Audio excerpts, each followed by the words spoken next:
Bienvenidas y bienvenidos a este café conversadito. De nuevo aquí estamos Blanca Coat y María Fernanda Barreto. Bueno, María Fernanda, han pasado muchas cosas. Como siempre, qué país tan acontecido, ¿no? Aparte del mundo acontecido. El mundo anda como intenso.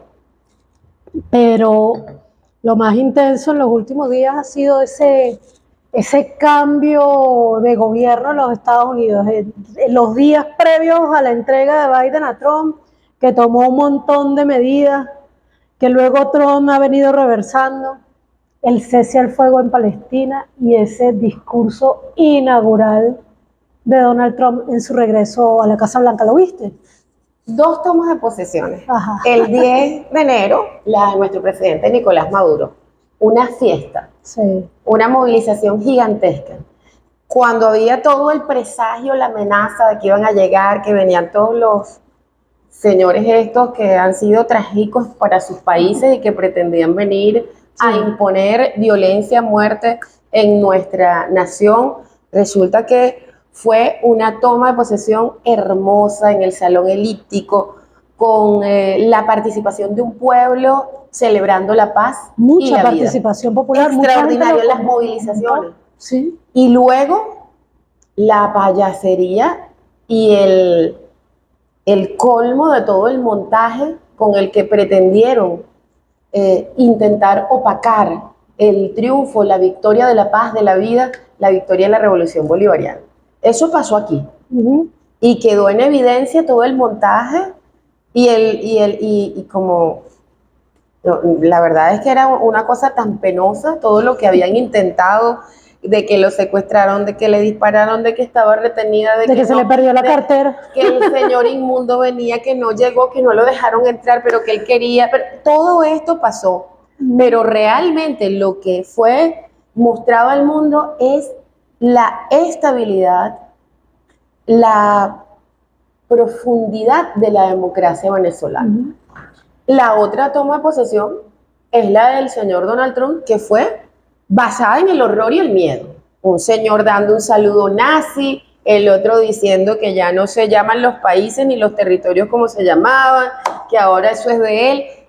¿Por qué la estrategia del miedo, la estrategia del terror, el culto al dinero, la banalidad, la estupidez y la negación de la democracia? La palabra democracia en esa toma de posesión no estuvo nunca, sino para decir una sola vez que por un mecanismo democrático fueron una elección y el pueblo decidió. Claro, el pueblo de Estados Unidos decidió en elecciones de segundo grado, con colegios electorales que vienen de la larga historia de esclavismo, racismo, barbarie y exclusión que hay en ese gobierno donde la democracia es absolutamente una farsa, pero ya ni siquiera la mencionan. Pero además no habló de democracia nunca. Mientras en nuestra toma de posesión la democracia era democracia directa e inmediatamente el presidente nos lanzó 10 nuevos procesos electorales adicionales. Es la diferencia. Pero además que es el único país de América que todavía impera el bipartidismo. O sea, en los Estados Unidos, ¿cuándo tú escuchas que hay la probabilidad de que llegue a la presidencia un candidato que no sea el del Partido Republicano o el del Partido Demócrata? Cuando en la mayoría de los países de América ese bipartidismo ya está roto. Entonces, pero dentro del mismo modelo de bipartidismo, cuando aparece un candidato como Sanders, se encargan los lobbies y las corporaciones de anularlo, aunque tenía la mayor aceptación de los demócratas, pero nunca pudo entrar. Y luego aparece este otro, Kennedy, también fuera. Es decir, nunca tienen, ni siquiera dentro del bipartidismo, la posibilidad de alguien distinto a los lobbies de la plutocracia de las corporaciones poder entrar a ese escenario. Esa es una palabra clave para la toma de posesión de Trump, plutocracia.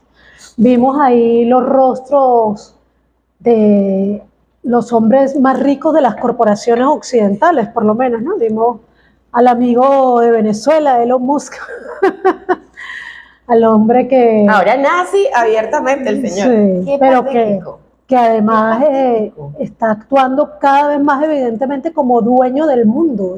Él se siente dueño del mundo. Pero es un Y performance, Mafi. ¿Por qué? ¿Por qué hacen probablemente. ese performance? Pero déjame Un dueño del preguntarte mundo una no cosa. tendría que decirlo. Lo es, ¿no? Pero ellos están Sí, empeñados en decir, no solamente soy dueño de este mundo, sino del otro. Voy para Marte y te voy a poner una bandera. exacto. Entonces, pero por Dios. Pero además de él estaba también lo que llaman el CEO de Google. O sea, estaban los grandes poderes de esas nuevas tecnologías de la comunicación, la información también ahí. Muchos poderes económicos en esa toma de posesión, mucho show, pero hay alguien a quien yo no vi en esa toma de posesión. Quiero preguntarte si tú lo viste. ¿Tuviste a Mundo González en la toma de posesión de Donald Trump? Porque Por Dios. creo que en eso estaba moviéndose el lobby alrededor de Mundo Lo que González en pasa es los que el últimos días. fracaso fue tan estruendoso. Yo no dudaría, así como pusieron al payaso de Guaidó en algún momento, hubiesen puesto al inmundo también. El tema es que fue demasiado patético todo el falso positivo que intentaron montar en el país. Fue evidente que no lograron convocar a nadie, que no tienen capacidad de movilización, de convocatoria, de nada, que además no tienen consistencia y que su agente de la CIA fue muy bueno para matar sacerdotes en El Salvador, pero no tiene posibilidad de incidir en este momento en la República Bolivariana de Venezuela. Y tú hiciste también mención algo muy interesante, que es la semántica que utilizó Donald Trump. Y como las dos somos comunicadoras, por lo menos de hecho, la semántica de Donald Trump. Uno, una semántica sumamente violenta, digamos, sus gestos también sumamente violentos, las palabras violentas, amenazantes, pero además sí utilizó palabras que llevan en su discurso la carga fundacional del ser estadounidense. Habló de destino manifiesto, habló de la excepcionalidad de los Estados Unidos, le dio suma importancia a renombrar al Golfo de México como Golfo de América, además América como Norteamérica, ¿no? Y siguió profiriendo amenazas, incluso contra el pueblo estadounidense, porque también fue un discurso contra la diversidad sexual, contra las negritudes, los pueblos negros indígenas de los Estados Unidos, aunque paradójicamente habló de cumplir el sueño de Martin Luther King. O sea, si el sueño de Martin Luther King tiene que ver con la llegada de un Donald Trump al poder, pues entonces yo no había entendido nada. Ahora tengo dudas si es que yo no entendí nada, Trump no entiende nada, o Trump confía en que el pueblo estadounidense no entiende nada. Todo parece llevarnos a un deseo de asustar al mundo entero y a la vez a un deseo de incluso incendiar los Estados Unidos, profundizar esas divisiones internas que hay en los Estados Unidos. Pareciera que hubiera un interés en radicalizar esas disputas internas. Eso me ha llamado mucho la atención y también me ha llamado la atención, me imagino que a ti te ha pasado, la cantidad de gente que te escribe como nerviosa. Mira, Trump dice, porque después de salir de ahí hizo su firma, echó para atrás, por ejemplo, esa exclusión de Cuba de la lista de países patrocinadores del terrorismo, salió diciendo que no le iba a comprar más petróleo a Venezuela y que eso ya iba a incidir, nos iba a afectar profundamente, cuando en realidad hoy día del petróleo que exporta Venezuela, el que se le exporta a Estados Unidos es cerca de la cuarta parte. Y también dijo barbaridades como que los pueblos de nuestra América necesitamos más de los Estados Unidos que Estados Unidos de nosotros. Una retórica tan violenta que yo no sé si a ti te llegaron comentarios preguntándote al respecto, porque hay gente que se asusta con esa retórica. Pero la presidenta Sheinbaum, por ejemplo, dio una rueda de prensa donde llamó a la calma y dijo, ya va, vamos a ver qué es lo que de verdad afirmó y no lo que dijo. ¿Por qué crees tú que llega ahora un presidente de los Estados Unidos tan grandilocuente, tan amenazante, que dice cosas muy fuertes, pero el que ya sobrevivimos a su primer periodo de 4 años muy exitosamente, teniendo más debilidad económica en ese momento que ahora, ¿verdad? Ahora estamos más fortalecidos. ¿Por qué él llega ahora con este discurso supremacista, violento, amenazante y en realidad hasta qué punto será capaz de tomar medidas que se condigan con ese discurso? Bueno, en primer lugar, yo creo que en lo que uno y sobre lo que uno se sostiene es sobre sus fuerzas, sobre nuestra razón histórica y sobre nuestro nivel de organización, de cohesión para enfrentar la adversidad, la que sea. Nosotros acabamos de ver un Estados Unidos que fue incapaz de detener un incendio forestal.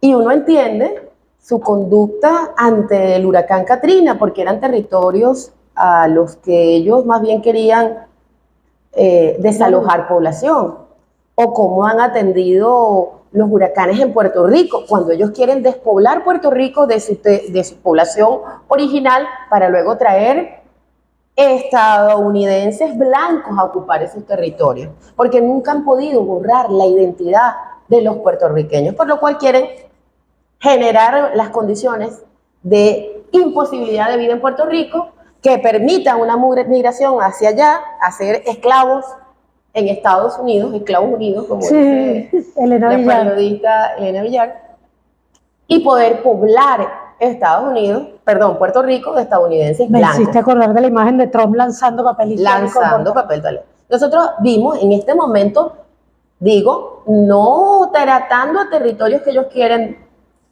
desalojar, sino Los Ángeles, en California, ahí donde dentro de no sé cuántos días van a entregar el Oscar.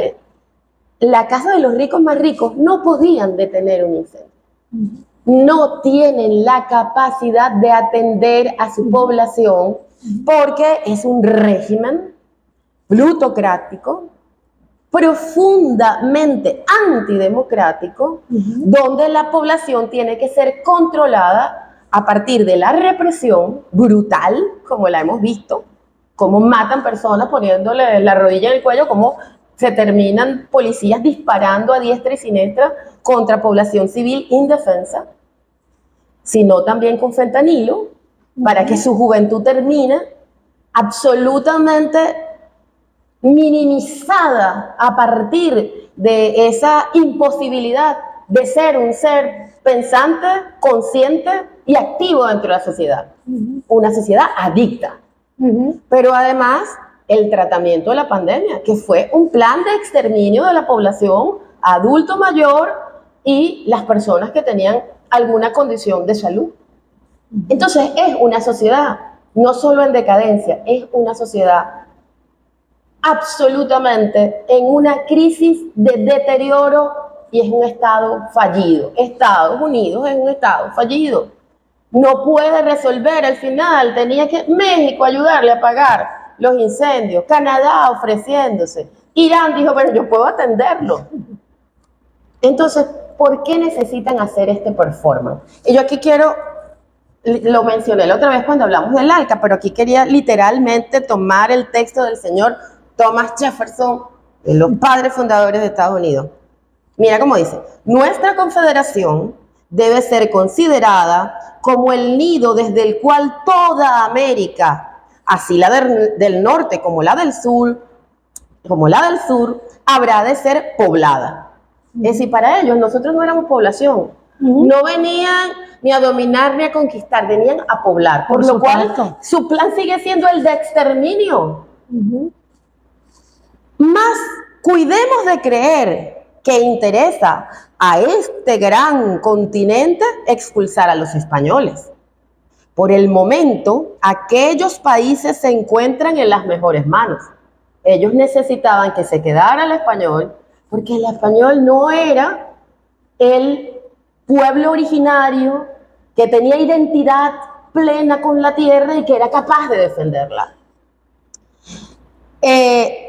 Por el momento, aquellos países se encuentran en las mejores manos y solo temo que éstas resulten demasiado débiles para mantenerlos sujetos hasta que nuestra población, la de ellos, haya crecido lo suficiente para írselos arrebatando pedazo a pedazo. Esa población que se creía extraordinaria, con un destino manifiesto y que está hoy en el imaginario de Trump. Por eso es muy interesante eso que tú apuntabas. Ajá, además, en el imaginario de Trump. Es el blanco de origen europeo, ese norteamericano al que Donald Trump dirige su discurso. No es al nacido en Estados Unidos. Ese blanco de origen europeo que lo formaron despreciando al afroamericano, al indígena americano, al mestizo, a los chicanos, ese blanco ha sido también golpeado brutalmente por esa plutocracia. Por supuesto. Y la única forma de generarle una esperanza es construyendo un enemigo, que es el otro que está siendo explotado igual que tú. Pero están creando ese falso enemigo. Pero esa población no tiene ni la fuerza moral, ni la fuerza espiritual, ni la razón histórica para querer ir a exterminar a otros pueblos.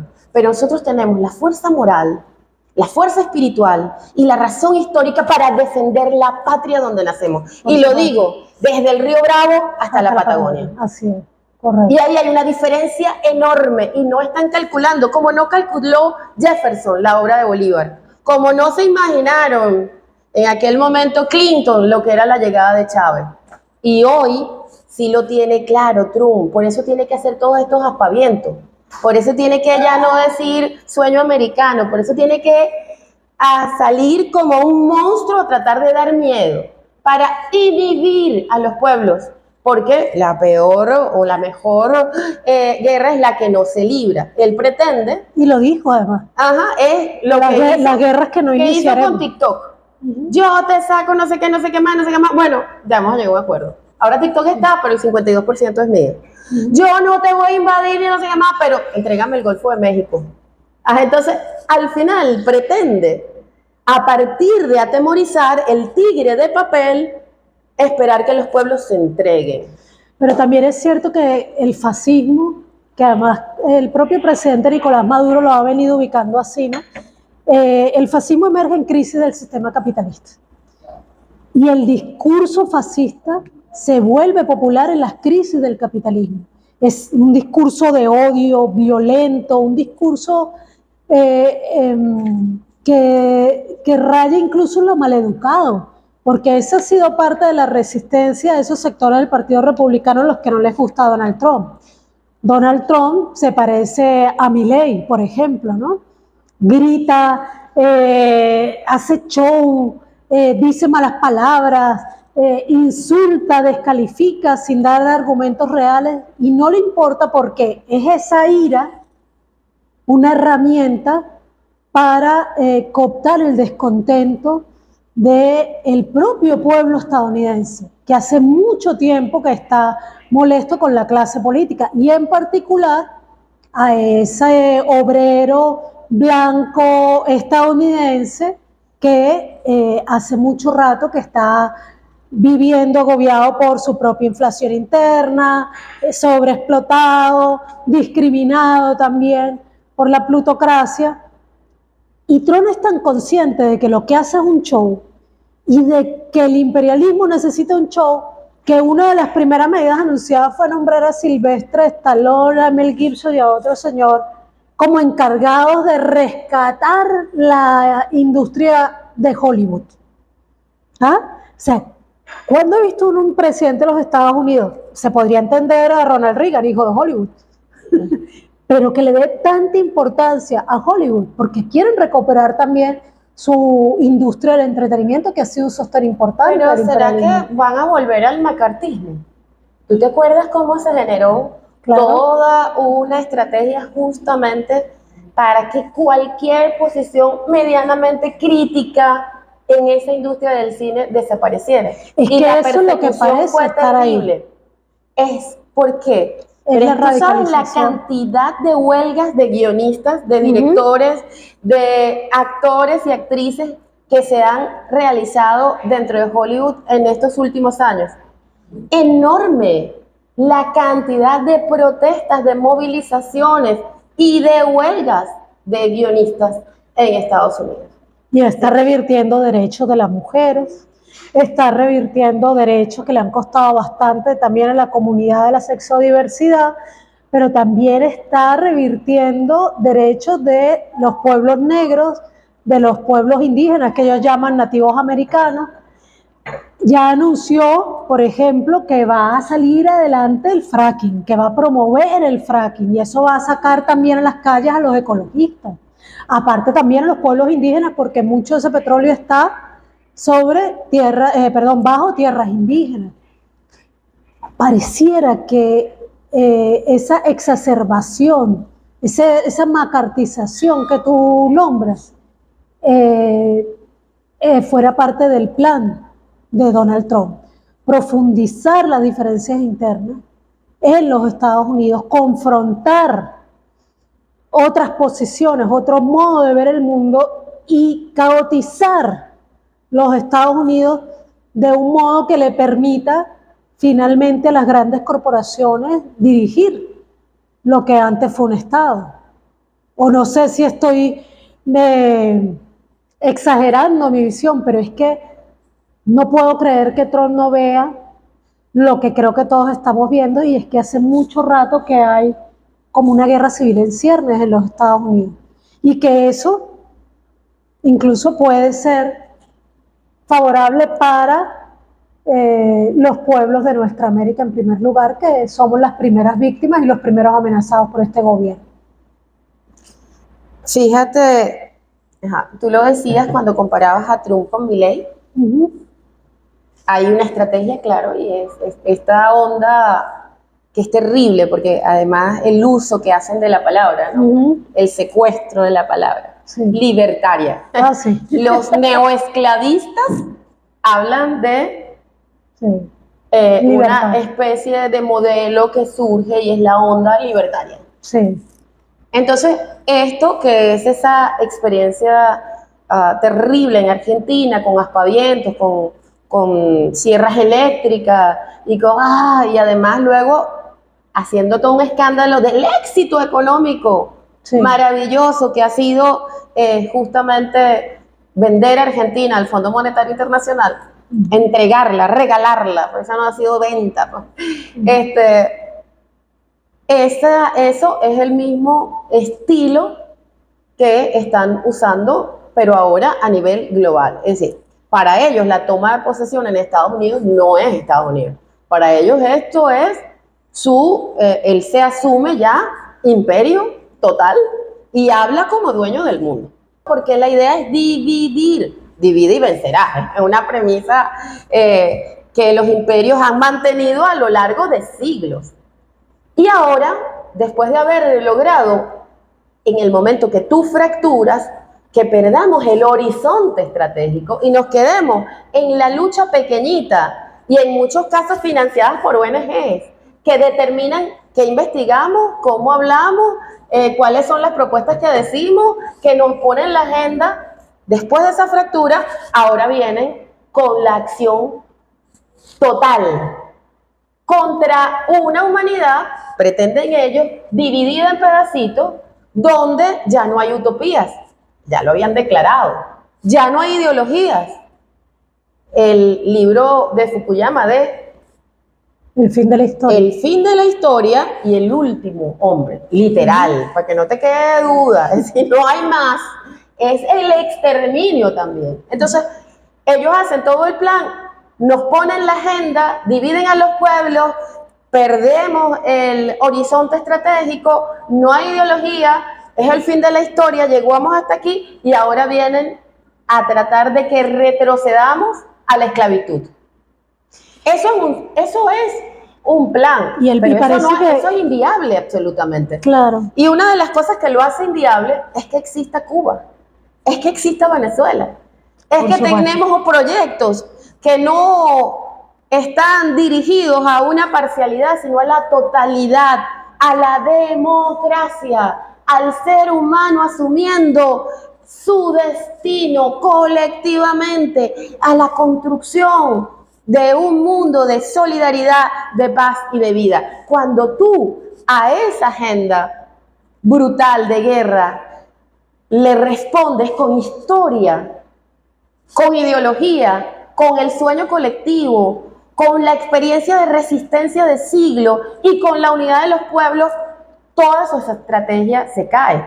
Pero ellos apuestan al efecto mediático, a la guerra cognitiva, para seguir dividiéndonos y manteniéndonos aislados. Si la lucha se dispersa, como decía el padre Bolívar, no habrá victoria. Bueno, en esa idea de mantenerlos aislados, por ejemplo, sigue debilitando la propia Organización de Naciones Unidas.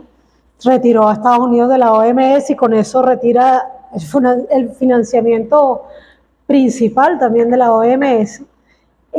Y más bien pareciera que estuviera apostando a una unidad de las plutocracias mundiales por encima del sistema de integración. Ya tienen tiempo hablándonos del fin del derecho internacional humanitario, sustituido por un mundo ajustado a reglas. La pregunta es cómo vamos a resolver los pueblos este tiempo histórico, porque tú lo has dicho, él, entre las medidas que está planteando este nuevo gobierno, y no vamos a decir que es el gobierno de Trump, sino de estas élites que están asumiendo el nuevo gobierno, porque Moss, antes de hacer su señal nazi, celebró su triunfo, ¿no? Su triunfo. La pregunta es, estos que van a llevar a un colapso su propio ecosistema, con el fracking, ya también firmó decretos para que no hubiera más regularización en el consumo de agua en regiones donde este consumo de agua está regularizado en defensa justamente del ecosistema.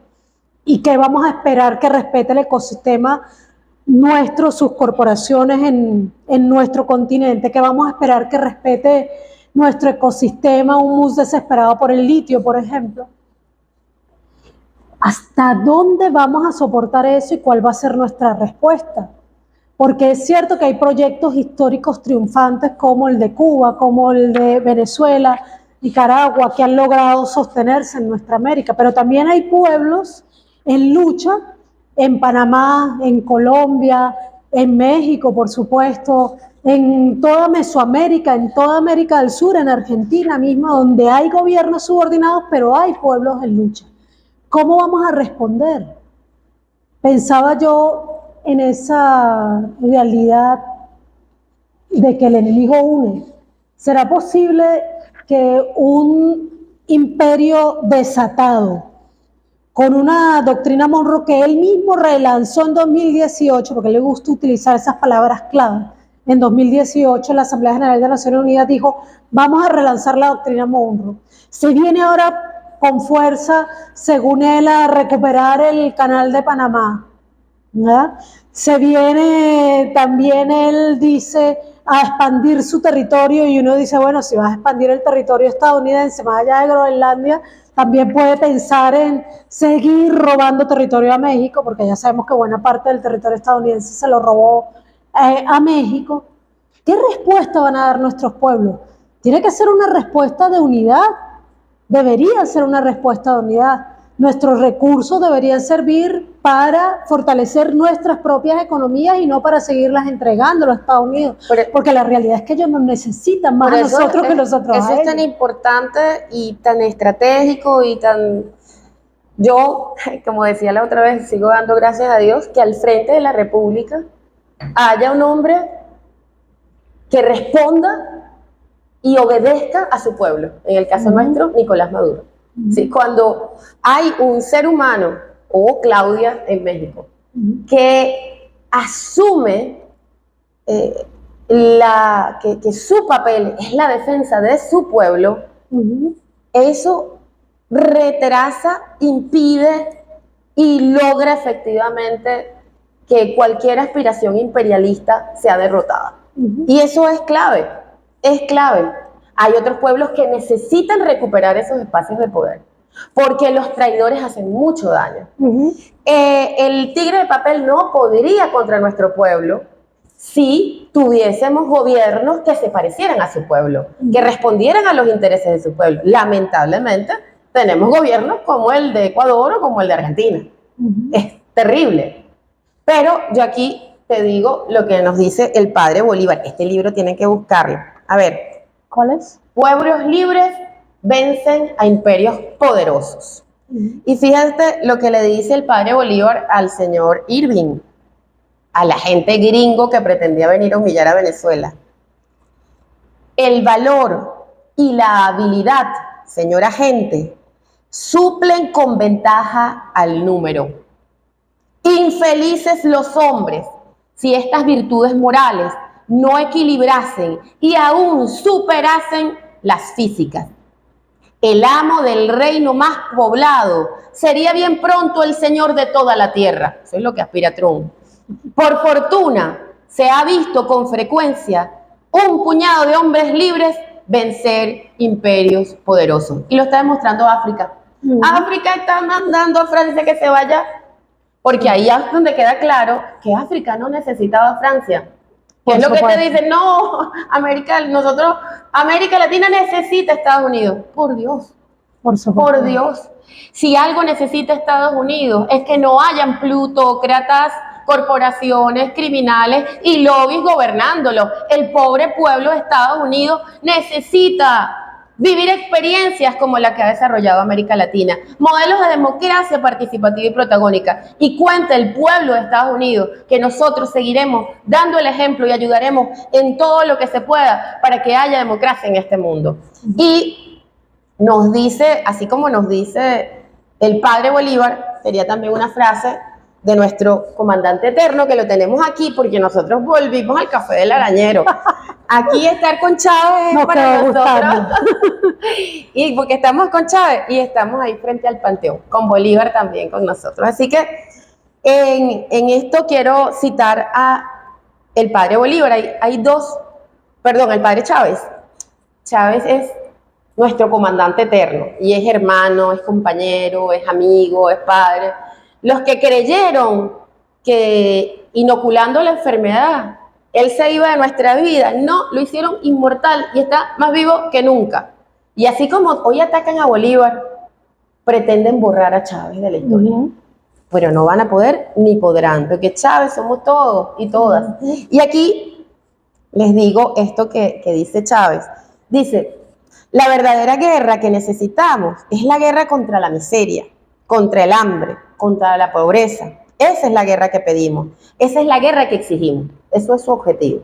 Pero también nos dice, la mejor manera de evitar la guerra que ellos quieren, la guerra imperialista con la que nos amenazan, es prepararnos para ella, con toda la fuerza que podamos, para advertirle al enemigo que le costaría muy caro violar la soberanía y la libertad de esta tierra. Por eso nosotros estamos en ejercicio militar, estamos en unidad perfecta y estamos con la conciencia clara de quiénes somos, de dónde venimos y hacia dónde queremos ir, juntos y juntas.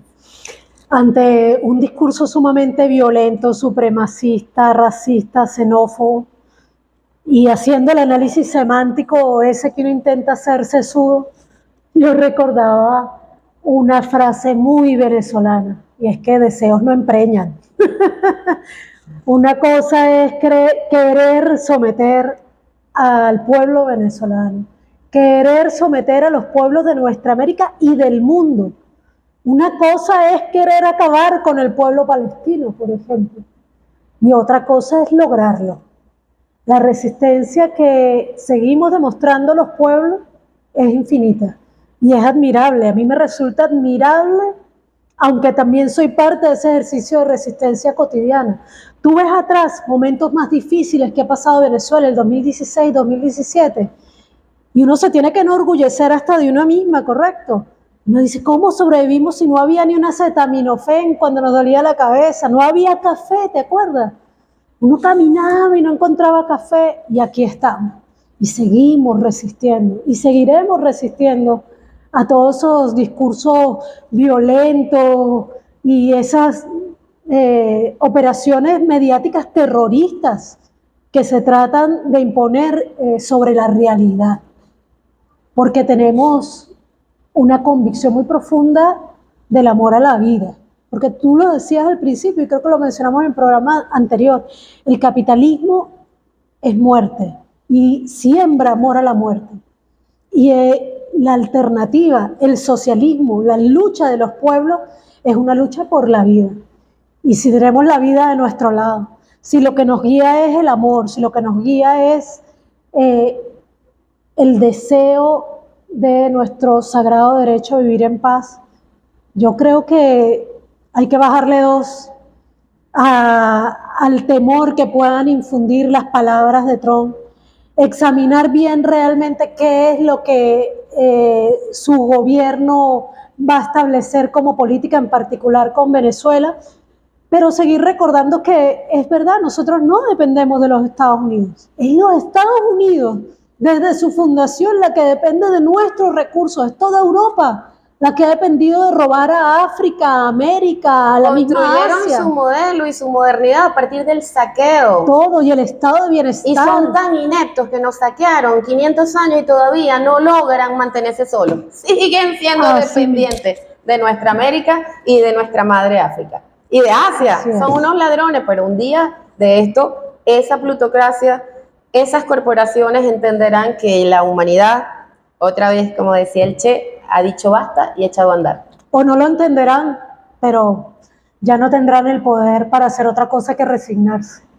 Así es. Nosotros seguimos en democracia popular, democracia revolucionaria, democracia participativa y protagónica. Y este 2 de febrero vamos a ir a las primeras elecciones de proyectos, consulta popular nacional, más de 5.000 la de este año, ahorita, el 2 de febrero de este año, porque son 10 circuitos comunales, más de 46.000 consejos comunales, circuitos comunales y comunas, y 46.000 consejos comunales, porque la democracia se ejerce, es un ejercicio pleno, no solamente está recogida en la letra, en la Carta Magna, sino que es la capacidad que tenemos como pueblo de ir construyendo el nuevo Estado, la nueva sociedad de vida, de amor, de solidaridad, como una unada.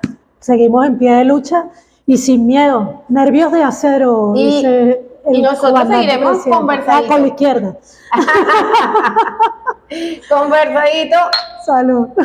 Tomando café y celebrando la vida en una patria libre, soberana y en paz. Venceremos. Venceremos.